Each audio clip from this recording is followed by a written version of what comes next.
This is unlike Caleb. He always lets me know where he is and when he'll be home. It's not like we have anything planned tonight, but I am getting worried. I poured myself a large rum and cola, turned on the television, and waited. The newscast made no mention of anything out of the ordinary. Every half hour or so, I tried his cell phone again. It is still going straight to messages. Waking up at 5 a.m. with the television still on, I ran to the garage. Just my car. A wave of panic swept over me. I ran upstairs and checked his closet. Nothing out of place. He hasn't moved out. Hoping, but knowing it wouldn't matter yet, I called the police and explained my concerns. "Lady, he got drunk and didn't come home. Get a grip. Call us tomorrow at this time if he still isn't home." Getting ready for work was tough. When your lifelong partner is missing, your heart won't let you think straight. My name is Valerie Mancino. I married Caleb when I was 22. From walking up to get my diploma to walking down the aisle in a 2-week period. Caleb is 3 years older than me. He was a senior and I was a freshman when we met. We weren't exclusive until I started my senior year. I enjoyed my sexual freedom, and I know that Caleb enjoyed the charms of many ladies. It took me that long to mature and figure out that Caleb was going to be super successful. I'd be a fool to not take the love he was offering and make him my life partner. To the best of my knowledge, Caleb has remained faithful. I cannot make that same claim. My job is in a highly classified government complex. Access to our facility takes an act of God and a note from his mother. The thought of a private investigator getting damning evidence is laughable. Knowing that an affair, which never leaves the facility, was low risk, I have no reason to cheat. It's exciting, it's dirty, it's fun. Nobody is getting hurt. It was just intimacy, nothing more, nothing less. I didn't do anything with Doug that I hadn't done with Caleb. The thrill was real. I know it resulted in Caleb getting his socks rocked a few times. I firmly believe Caleb could not possibly know what I'd done. He would have left me without any hesitation. Since he didn't take anything, I believe he will walk through the door any minute. All day long I tried Caleb's phone. Nothing changed. I was an emotional wreck. Please be safe. My ride home was a nightmare. They had the shortest route along the coast, closed. It took almost 30 minutes longer to pull into my garage. Caleb's car wasn't there. I sat in my car and cried. Please be alive. Rather than subject myself to ridicule again, I decided to wait until morning to call the police and report Caleb missing. The big story of the day was the reason the road was closed. A car had shot the gap between the guard railings and plunged into the ocean. The water gets deep quickly along that road, but they were able to locate the car. The live broadcast showed the workers dragging the vehicle out. It was on its hood and covered with seaweed. Around 7 p.m., my doorbell rang. I was still sitting in the front room watching every newscast. When I glanced out the front window and saw 2 patrolmen, my tears started flowing. "Mrs. Mancino? We've located a car registered to you and Caleb Mancino. Is he home?" "No, he didn't come home last night. I called the police this morning and they told me to wait until tomorrow morning to report him missing. His car was pulled from the ocean earlier this evening. No bodies were recovered. The divers will return tomorrow and search the area." I sank to my knees, crying, with my arms wrapped around myself. "What time will they start looking again?" "You would have to check with my superiors. Do you mind if we ask you a few questions?" "If it will help find Caleb, ask away." "Can you tell us where you have been since noon yesterday?" I was insulted. They are treating me like a suspect. I answered their questions, but I was indignant about it. "Look, Mrs. Mancino, until we find the truth, everyone is a suspect. More times than we care to count, a spouse is involved. Are you and Mr. Mancino currently having issues with your marriage?" "No!" I shouted. "Calm down, Mrs. Mancino. Do you know anyone who would want to harm Mr. Mancino? A former friend? Someone he works with? Someone you work with?" God. I hope they didn't pick up on that little flinch when they mentioned my work. No, nobody. Do you know if he has any sexual interests other than you? No, I doubt he is that kind of man. Do you have any sexual interests other than Mr. Mancino? Definitely not. Are you about finished because I think I'm done? We can stop. Do you have any travel plans? Not until Christmas. Why? Trying to find answers to questions that are sure to come up. Thanks for your time, Mrs. Mancino. After a long wait on hold, I found out that the divers would resume at 8 a.m. Getting up early, I was there at 7 a.m. There was a stretch of guardrail missing. It appeared that it had been missing for some time. There were indications that they had started to rebuild it. That would be horrible if Caleb lost control of a section that would normally have a guardrail. It was the longest day of my life. Every time a diver surfaced, I prayed that he would come up empty. I left for home when the divers called off the search. They said they had canvassed the likely area. I held out hope that Caleb was waiting for me at home. He wasn't. Friends and family joined me in our house. Food was brought over along with tears and hugs. The conspiracy theories were flowing. Was he even in the car? If not, was he kidnapped? We are worth north of 7 figures. With all of our real estate holdings, it's hard to put anything other than a ballpark estimate on our net worth. I think Caleb's stock options are worth a bunch too. Every day for the next 2 weeks, I talked with the detective assigned to his case. Little tidbits were all he had to offer. Caleb's cell phone was found in the car. His passport had not been used. There were no electronic trails for him. The credit and debit cards had not been used. His trail was dead. The house was eerily quiet. I refused to believe Caleb was dead. His kidnappers should have called by now. What am I going to do without him? I cry a lot. Doug, the man I'd had a fling with, was now pressing for more encounters. No need to keep this inside the complex, is there, Valerie? It's too soon, Doug. I need time. I can't accept that he's gone. How about dinner, then? Just a shoulder to cry on. Dinner, along with the drinks and dancing, did help me to set aside my somber existence. Doug and I continued to have a weekly night out. Our goodbyes gradually became more intimate, moving beyond simple pecks on the cheek. It's been 4 months since Caleb disappeared. I tried to contact our attorney but was informed that he was tied up on several big projects and couldn't represent me at this time.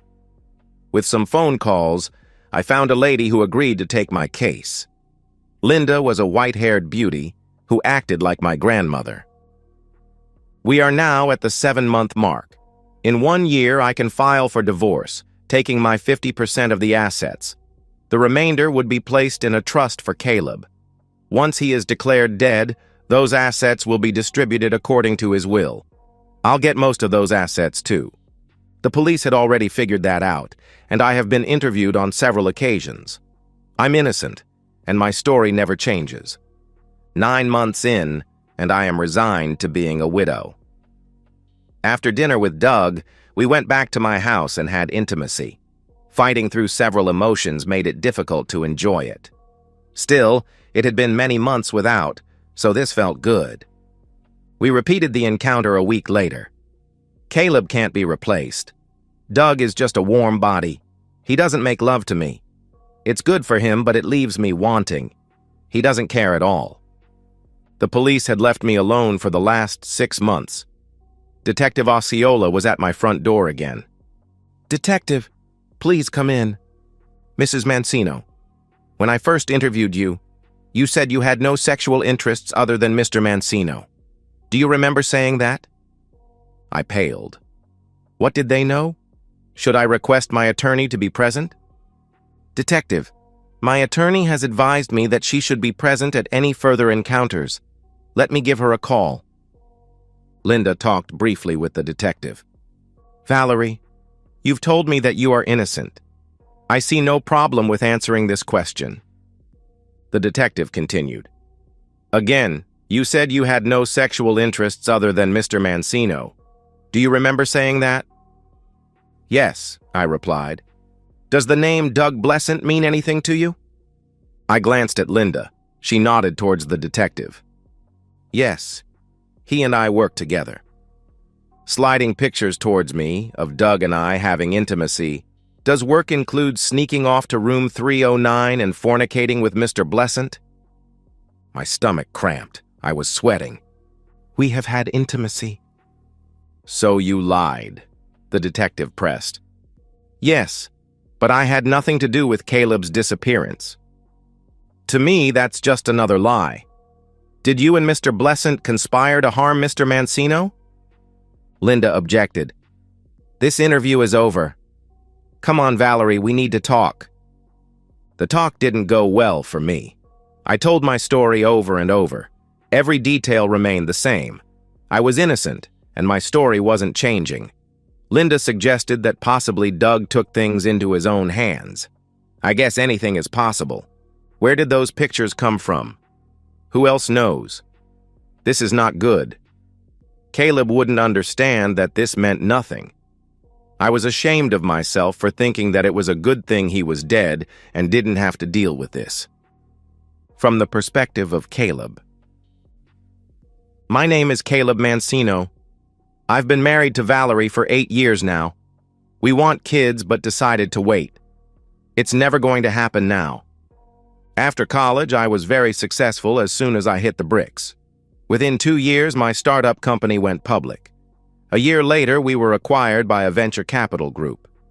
I'm still heavily involved, but traded away some speculative potential for immediate fortunes. With the leadership behind the new money, my shares have skyrocketed in value. I can retire anytime I want. When it came time to marry, a prenuptial agreement was mandatory. Valerie, in love and with no evil intentions, eagerly signed. We talked at length about fidelity. The prenuptial agreement makes it very punitive if adultery is involved. My sexual needs are minimal. I have absolutely no need or desire for anyone other than Valerie. I thought I could say the same about her. When I received an email with some innocent pictures detailing how Valerie and a man named Doug Blessant were disappearing for unscheduled meetings, my blood was boiling. I agreed to meet a courier with an envelope containing $500 to get the full set of pictures. Paying for your own heartbreak. How sick is that? There were several pictures showing the two making love.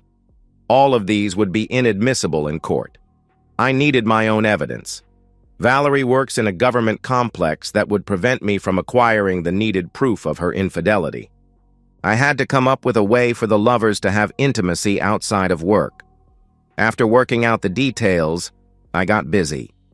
Driving home one night, I saw that an 80-foot segment of the guard railing along the coast road was missing. A semi overturned and the railing worked. No one was killed. It was risky, but I felt that I could survive the 20-foot plunge into the water. I waited until traffic cleared out. Shortly before 9 p.m., I shot the gap perfectly. With the driver's door window open, I braced for impact. Thankfully, I'd put on my bicycle helmet. I banged my head pretty good on impact. Unbuckling my seatbelt, I exited the car before it came to rest on the bottom. No matter how well you plan, when you do something for the first time, there's that period of time when you think you might have overestimated your abilities. I was beginning to worry that I'd committed suicide. I thought I'd hit the surface within 10 seconds. It was more like 30 seconds, and I was panic-stricken. Once I surfaced, I slowly let the current take me a mile down the coast. Crossing under the second bridge, which was my intended exit point, I began to savor my success. I did the backstroke into the marina, then pulled myself up onto the dock. It took me at least an hour to calm myself and find the strength to continue. My aunt, a Christian with a jaded view of cheaters, agreed to hide me in her house. I walked for about 2 hours before knocking on her door. I wouldn't leave her house again for over 9 months. My assumption was that Valerie would file for divorce after a year, based on abandonment. Over the years, I'd set aside about $50,000 in cash. If I followed my strict budget, I could survive. Work wouldn't miss me as I had reached the position of figurehead manager. If my plan didn't come together, I'd have to scramble to come up with an alternate plan. Don't ask me how, but with a few payments, there were phone tracking apps installed on both Valerie and Doug's cell phones. All I had to do was wait for both of them to come together at the same location.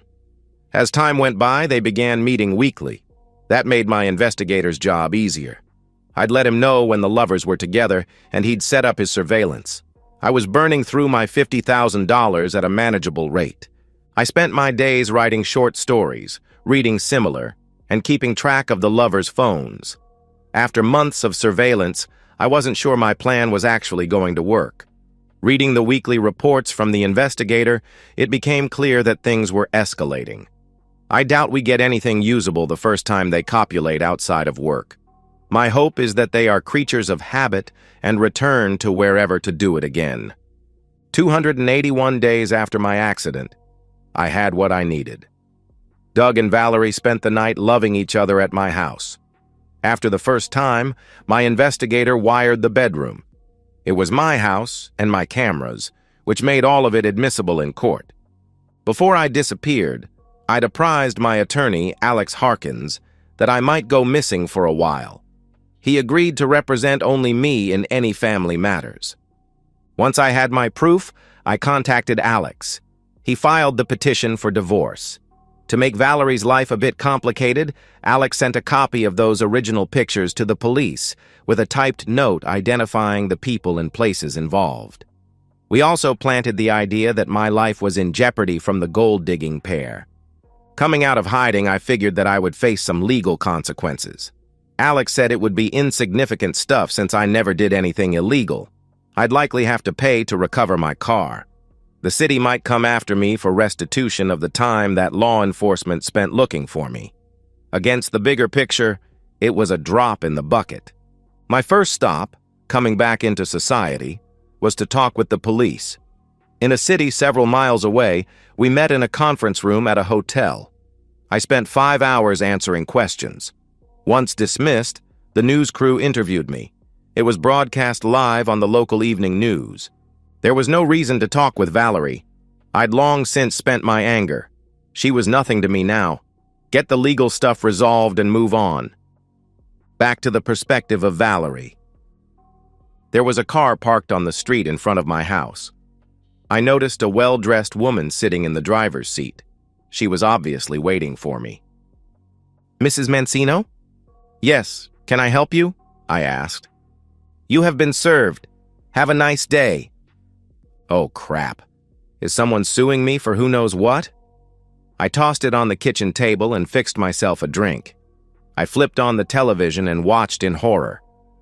This is John Edwards reporting. With me today from an undisclosed location is Caleb Mancino. Mr. Mancino disappeared about 10 months ago and he is now resurfaced. Welcome back, Caleb. Thank you, John. I'm not quite back.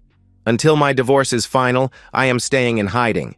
If I'm found dead, my prenuptial agreement wouldn't take effect, and my cheating, vindictive wife would get all of my assets. So why go into hiding in the first place? He asked. She was having an affair inside the confines of her government facility. Without any evidence, I couldn't invoke the nuclear option of the prenuptial agreement. I felt, correctly as it turns out, that the lovers would eventually have intimacy outside of work.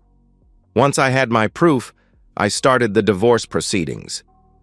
"Quite a ruse just to protect your assets," he asked. "A man's got to do what a man's got to do. Like most married men, I have no desire to pay her to have intimacy with others." "Earlier today, you spent several hours with the police," he asked. "That's correct. I wanted them to know I felt threatened. I've supplied them with copies of everything I have." "And are you facing any charges?" he asked. "No. They'd like me to repay them for the cost of recovering my vehicle." "Thanks for your time, Caleb. Back to the studio. This is John Edwards reporting."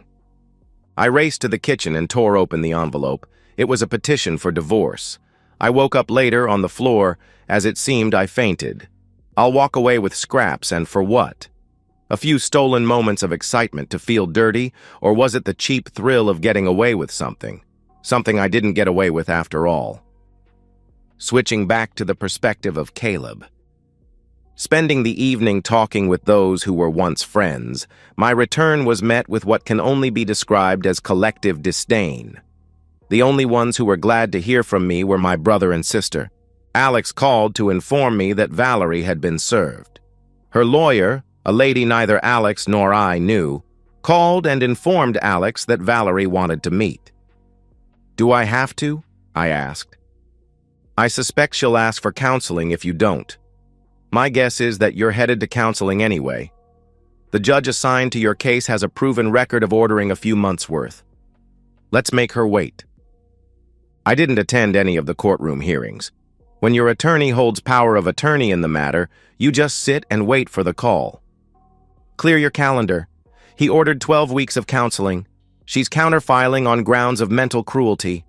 I've gone over the prenuptial agreement and it matters little what the reason for the divorce is. As long as you can introduce legally obtained proof of her infidelity, she loses just about everything." "Lovely. So how does this counseling stuff work?" I asked. "Find a few who'll take your case. She does the same. You can do meet and greets with her choices. Don't be too picky. The judge can extend the sessions if you two can't get along long enough to even choose someone." "Got any recommendations?" I asked. Alex gave me a few names. I really liked Shelley Summers, the second name on Alex's list. When Valerie met with her, she was impressed too. The meetings would be held in a conference room at the courthouse, T-12 and counting. The first session was so generic as to be laughable. Apparently, I was being totally unreasonable, and our near-perfect marriage was now at risk. The next two sessions were 5 minutes together and then a half-hour individually. I decided to change my approach. From now on, it would be that I never loved Valerie, and there was nothing to save. It was so far from the truth, but this allowed me my dignity. Having your wife give her forbidden treasures away hurts like hell. It was my turn to speak first, in the fourth session. "Ms. Summers, we're as close as we're ever going to get in resolving this. I never loved Valerie, and making me attend these sessions isn't going to change that." "Let me get this straight. You never loved Valerie?" "Exactly.